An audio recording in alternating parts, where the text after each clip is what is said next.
صدر مملکت کی سوات دھماکے کی مذمت، شہید پولیس اہلکار کو خراج عقیدت، کہا دہشت گرد عناصر نہ صرف ملک و قوم بلکہ انسانیت کے دشمن ہیں۔ صدر مملکت کا دہشت گردی کے مکمل خاتمے کے لیے کوششیں جاری رکھنے کے عزم کا اظہار۔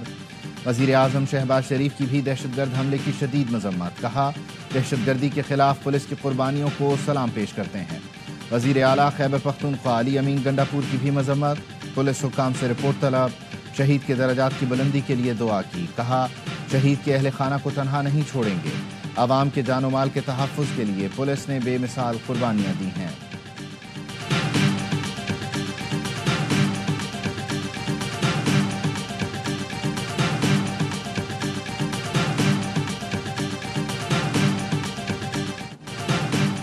بندوق ہماری ثقافت نہیں، ہماری طاقت ہماری ثقافت ہے۔ کراچی کے پختونوں نے پختون ثقافت کو زندہ رکھا ہے۔ کراچی کے پختونوں کو پختون کلچر ڈے مبارک ہو۔ ایمل ولی خان کا سی ویو کراچی پر پختون کلچرل ڈے کی تقریب سے خطاب۔ ANP کے سربراہ نے کہا پختون صدیوں پر محیط تاریخ کے امین ہیں، آپ دنیا میں کہیں بھی ہوں پختون روایات کے ساتھ جڑے رہیں۔ باچا خان نے کہا تھا جو قوم اپنی ثقافت اور زبان بھول جائے وہ مٹ جاتی ہے۔ پختون کلچرل ڈے پر ثقافتی شو بھی پیش کیا گیا جس میں پختون ثقافتی رقص بھی شامل تھا۔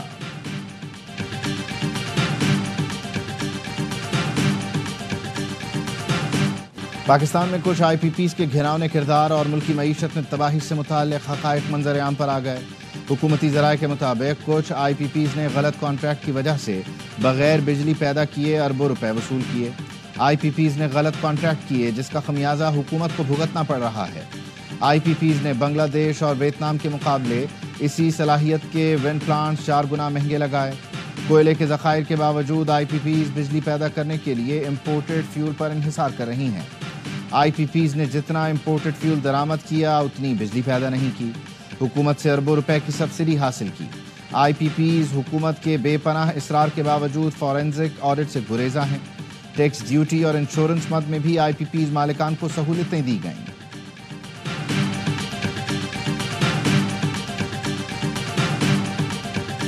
معاہدے ایسے ہوئے ہیں جن میں ہمیں اوور انوائسنگ، جن میں ہیٹ ریٹ ٹیسٹنگ نہیں ہوئی کبھی۔ 1994 کے جو IPPs ہیں وہ اپنی زندگی 25 سال کی کر چکے ہیں، ٹیک اینڈ پے پہ نکال دیں۔ 2002 کے 4-5 رہ گئے ہیں جو جن کی لائف ہے، ان سے بھی دیکھ لیں۔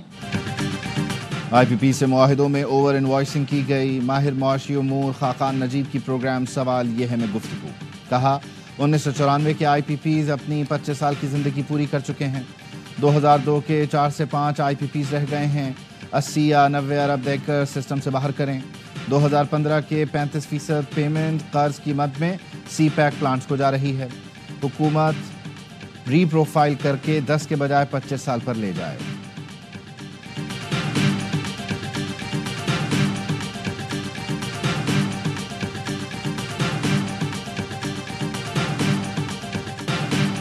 نیب کی 25 سالہ تاریخ میں ایک ہی پروجیکٹ میں بڑی ریکوری۔ قومی خزانے کو BRT پشاور سے 168 ارب روپے سے زائد کی بچت۔ نیب اعلامیے کے مطابق انٹرنیشنل کورٹ آف آربیٹریشن سے کانٹریکٹرز کا 31.5 ارب کا دعویٰ خارج کروایا گیا۔ منصوبے کی تحقیقات کا آغاز 2018 میں ہوا۔ کانٹریکٹ کے 6 منصوبے غلط طریقے سے چند مخصوص کمپنیوں کو دیے گئے۔ کمپنیوں نے معاہدے کی خلاف ورزی کی، تقریباً 1 ارب بغیر کام کے حاصل کیے۔ کانٹریکٹرز نے پشاور ڈیولپمنٹ اتھارٹی کو جعلی گارنٹیاں جمع کروائی تھیں۔ مقررہ مدت میں کام پورا کیا، نہ ہی غیر ملکیوں نے آ کر کام کیا۔ کانٹریکٹرز کی جانب سے بوگس آڈٹ رپورٹ جمع کروائی۔ غیر ملکی کمپنیوں کو ان کے سفارت خانوں کے ذریعے شامل تفتیش کیا گیا۔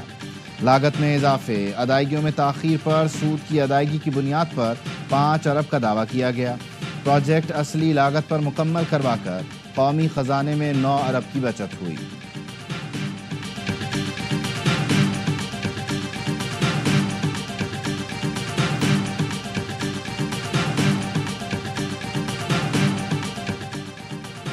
انور کمارا سری لنکا کے صدر منتخب، دوبارہ ووٹنگ سے کامیابی حاصل کر لی۔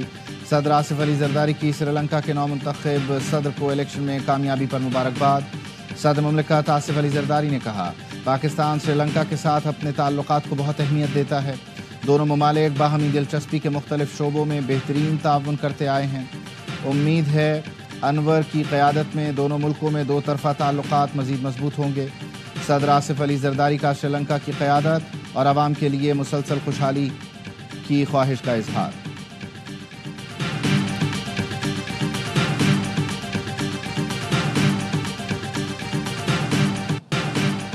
جنگی جنون میں مبتلا اسرائیل کے لبنان پر وحشیانہ حملے۔ آج صبح اسرائیلی فورسز نے جنوبی لبنان میں 110 مقامات پر 400 حملے کیے۔ حزب اللہ نے جوابی کارروائی میں شمالی اسرائیل میں فوجی تنصیبات کو نشانہ بنایا۔ حزب اللہ کا کہنا ہے یہ حملے پیجر اور واکی ٹاکی دھماکوں کے جواب میں کیے گئے۔ جمعے کو اسرائیلی فورسز نے بیروت پر میزائل برسائے تھے جس میں اموات کی تعداد 45 ہو گئی۔ اسرائیلی حملوں کے باعث لبنانی وزیر اعظم نجیب میقاتی نے اقوام متحدہ جنرل اسمبلی میں شرکت منسوخ کر دی۔ اقوام متحدہ کے سیکرٹری جنرل انتونیو گوتریش نے کہا لبنان کو ایک اور غزہ بننے نہیں دیا جا سکتا۔ لبنان اسرائیل جنگ کو ہر صورت روکنا ہوگا۔ امریکہ نے اپنے شہریوں کو فوری طور پر لبنان چھوڑنے کی ہدایت کر دی۔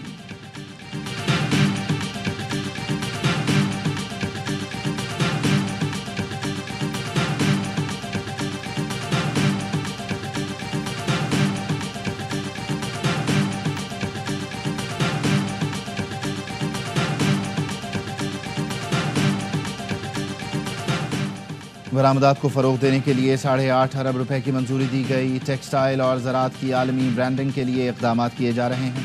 وفاقی وزیر تجارت جان کمال کہتے ہیں خیبر پختونخوا میں پہلے ایکسپو سینٹر کی تکمیل کے لیے فنڈز کی منظوری دی گئی ہے۔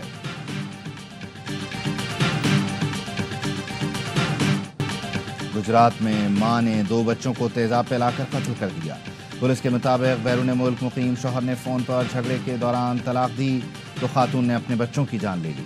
ملزمہ نے بچے مار کر خودکشی کی بھی کوشش کی۔ مقتول بچوں میں 6 سال کا آہل اور 7 سال کا ساحل شامل ہیں۔ فیصل آباد الائٹ ہسپتال کے ملازم کی 14 سالہ مریضہ سے مبینہ زیادتی، ملزم فرار، مقدمہ درج۔ پولیس کا کہنا ہے ملزم احسان ٹیسٹ کرانے کے بہانے مریضہ کو لیبر روم لے کر گیا اور بے ہوش کرنے کے بعد زیادتی کی۔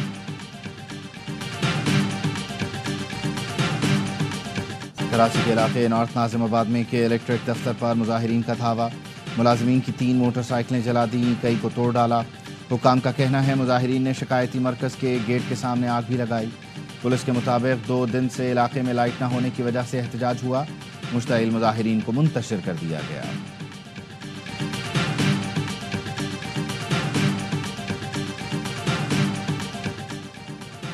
پاکستان اٹامک انرجی کمیشن نے عالمی سطح پر ایک اور سنگ میل عبور کر لیا۔ بین الاقوامی ایٹمی توانائی ایجنسی نے جنوبی ایشیا کے کولیبریٹر سینٹر کا درجہ دے دیا۔ Chairman Pakistan atomic energy commission اور IAEA نمائندے نے یادداشت پر دستخط کیے۔ ملک بھر کے میڈیکل کالجز میں داخلے کے لیے MD-CAT کا انعقاد، لگ بھگ 1,67,000 سے زائد امیدواروں کی شرکت۔ کراچی اور لاڑکانہ کے کچھ طلبہ کا امتحانی مراکز قبل از وقت بند ہونے کا شکوہ۔ لاڑکانہ میں طلبہ نے SSP لاڑکانہ کے سامنے احتجاج کیا۔ MD-CAT میں نقل کرانے کے الزام میں 8 ملزمان کرک سے گرفتار۔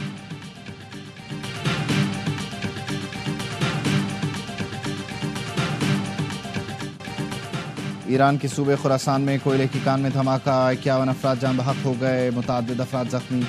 دھماکے کے وقت کان میں 70 افراد کام کر رہے تھے۔ گیس بھرنے سے دھماکہ ہوا۔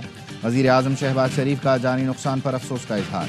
ایران کے عوام اور حکومت کے لیے یکجہتی کا پیغام، کہا دکھ کی اس گھڑی میں ایران کی حکومت اور عوام کے ساتھ کھڑے ہیں۔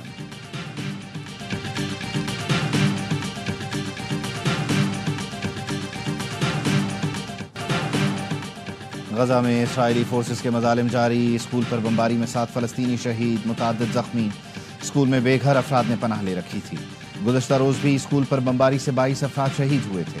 دیر البلح میں اسرائیلی حملے میں 2 فلسطینی شہید، متعدد زخمی ہوئے۔ اسرائیلی فوج نے رام اللہ میں الجزیرہ ٹی وی کے دفتر پر دھاوا بول دیا۔ حماس کا کہنا ہے اسرائیلی فورسز کی پیش قدمی روکنے کے لیے مزاحمت جاری ہے۔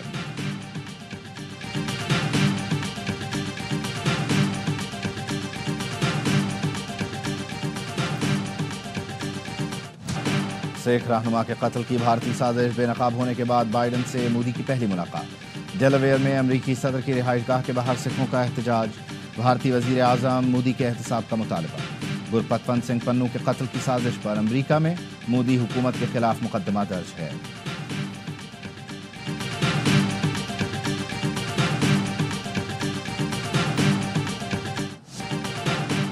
Chairman P C be Mohsin Naqvi کا قذافی اسٹیڈیم کا دورہ، کہا اپ گریڈیشن پروجیکٹ کے حوالے سے ایک ایک لمحہ قیمتی ہے۔ چیمپئنز ٹرافی سے قبل اسٹیڈیمز اپ گریڈیشن پروجیکٹ کی تکمیل یقینی بنائی جائے گی۔ پاکستان کرکٹ بورڈ کل اسٹریٹجک کنیکشن کیمپ کی میزبانی کرے گا۔ Chairman P C B, coaches اور سینئر کھلاڑی شرکت کریں گے۔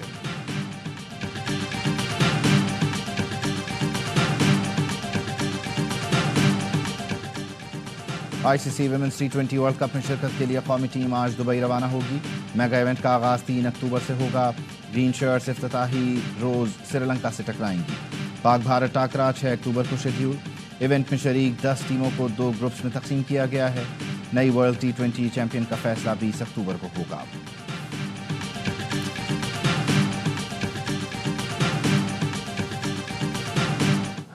فاسٹ بالر محمد عامر کا کارنامہ، ٹی20 کرکٹ میں 350 وکٹیں مکمل کرنی۔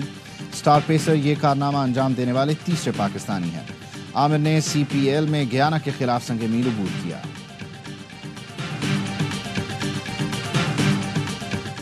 ڈالفنز جیت کر بھی ٹورنامنٹ سے باہر، لائنز ہار کر بھی پلے آف مرحلے میں پہنچ گئے۔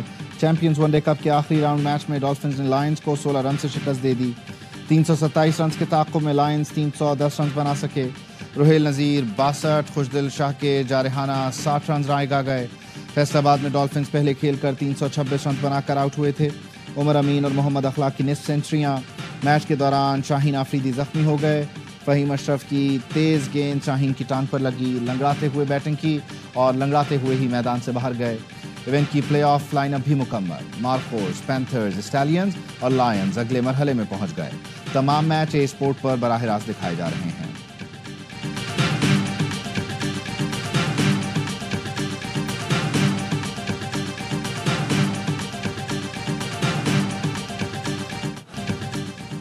پاکستانی نژاد برطانوی باکسر حمزہ شیراز نے middleweight European boxing title جیت لیا۔ 25 سالہ حمزہ نے برطانوی باکسر ٹیلر ڈینی کو شکست دی۔ ویمبلے اسٹیڈیم دل دل پاکستان کے نغمے سے گونج اٹھا۔